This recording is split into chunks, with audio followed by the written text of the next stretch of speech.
أعوذ بالله من الشيطان الرجيم بسم الله الرحمن الرحيم إنا أعطيناك الكوثر السلام عليكم ورحمة الله وبركاته.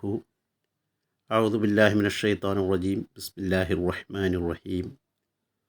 സൂറ കൗസർ ആയത്ത് നമ്പർ 2. അർത്ഥം: നിശ്ചയമായും നാം നിനക്ക് ധാരാളം കൗസർ നൽകിയിരിക്കുന്നു.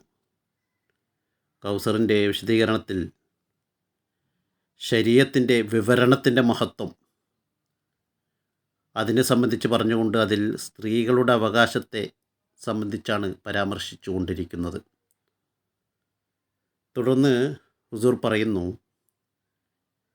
ഈ വിശദീകരണത്തിൽ സ്ത്രീകളുടെ കാര്യത്തിൽ വിശുദ്ധ ഖുർആൻ സ്ത്രീകളുടെ സമ്മതമില്ലാതെ അവരുടെ വിവാഹം നടത്താൻ സാധിക്കുകയില്ല എന്ന് വിശുദ്ധ ഖുർആൻ പറയുന്നു. ഇസ്ലാമിന് മുമ്പ് മാതാപിതാക്കൾ എവിടെ ഉദ്ദേശിച്ചോ അവിടെ വിവാഹം ചെയ്തയക്കാമായിരുന്നു. അതായിരുന്നു ആചാരം. അതായത് സ്ത്രീകളുടെ സമ്മതത്തിൻ്റെ ഒരു ആവശ്യവും അപ്പോൾ ഉണ്ടായിരുന്നില്ല.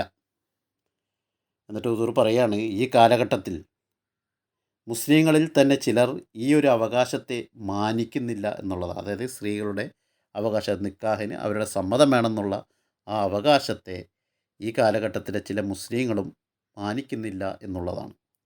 എന്നിട്ട് ഹുസൂർ പറഞ്ഞാൽ അതുകൊണ്ട് ഇസ്ലാമിൻ്റെ അധ്യാപനം അതാകുന്നില്ല. ഇസ്ലാമിൻ്റെ അധ്യാപനം എന്തെന്നാൽ ഹുസൂർ പറയുകയാണ്, സ്ത്രീയുടെ സമ്മതമില്ലാതെ വിവാഹം നടന്നിട്ടുണ്ടെങ്കിൽ അത് അസാധുവാണ്. എത്ര വലിയ സ്ഥാനമാണ്, എത്ര വലിയ അവകാശമാണ് വിശുദ്ധ ഖുർആൻ സ്ത്രീകൾക്ക് നൽകിയത്. അതുപോലെ തന്നെ മറ്റൊരു കാര്യം, ഇപ്പോൾ കുട്ടികൾക്ക് മുലപ്പാൽ കൊടുക്കുമ്പോൾ അത് മുലപ്പാൽ കുടി നിർത്തുന്നതിനെ സംബന്ധിച്ച് വിശുദ്ധ ഖുർആൻ പറഞ്ഞിട്ടുള്ളത് അത് സ്ത്രീയുടെ ഇഷ്ടമാണ്. അതിന് സ്ത്രീയുടെ ഇഷ്ടമാണ് വിശുദ്ധ ഖുർആൻ വെച്ചിരിക്കുന്നത്. അതിനെ സംബന്ധിച്ച് മറ്റൊരു ഗ്രന്ഥത്തിൽ നമുക്ക് കാണാൻ സാധിക്കാത്ത രീതിയിലുള്ള വിശദീകരണമാണ് വിശുദ്ധ ഖുർആൻ നമ്മൾക്ക് തന്നിരിക്കുന്നത്. പിന്നെ സ്ത്രീകൾക്ക് വേറെ വീട് വെച്ച് താമസിക്കാനുള്ള അവകാശം, അതുപോലെ തന്നെ അവർക്ക് മഹർ നിശ്ചയിച്ചിരിക്കുന്നു. അതുപോലെ തന്നെ സ്ത്രീകൾ അവരുടെ സ്വത്തുക്കൾക്ക് അവർ തന്നെയാണ് അവകാശികളെന്ന് വിശുദ്ധ ഖുർആൻ പറഞ്ഞു തരുന്നു.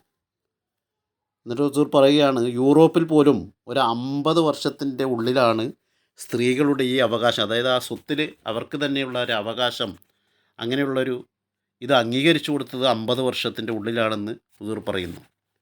അതിനു മുമ്പ് സ്ത്രീകളുടെ സ്വത്ത് അവരുടെ സ്വത്തായിട്ട് മനസ്സിലാക്കിയിരുന്നില്ല എന്നുള്ളതാണ്. എന്നിട്ട് ഹുസൂർ അങ്ങനെയുള്ള അവസരത്തിൽ ചിലർ ഈ സ്ത്രീകളെ കബളിപ്പിച്ച് വിവാഹം ചെയ്തിരുന്നു.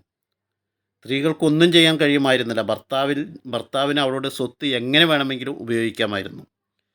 എന്നാൽ ഇസ്ലാം സ്ത്രീകളുടെ സ്വത്ത് അവരുടെ തന്നെ ഉടമസ്ഥതയിലാണെന്ന് പറഞ്ഞു.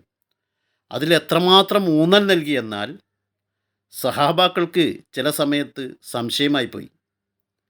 ഇനി സ്ത്രീകൾ എന്തെങ്കിലും അവരുടെ ഇഷ്ടത്തിന് തന്നാൽ തന്നെ അത് നമ്മൾക്ക് അനുവദനീയമാണോ, അത് നമുക്ക് ഉപയോഗിക്കാൻ കഴിയുമോ, അത് നിഷിദ്ധമാണോ എന്ന് സഹാബാക്കൾ കരുതി.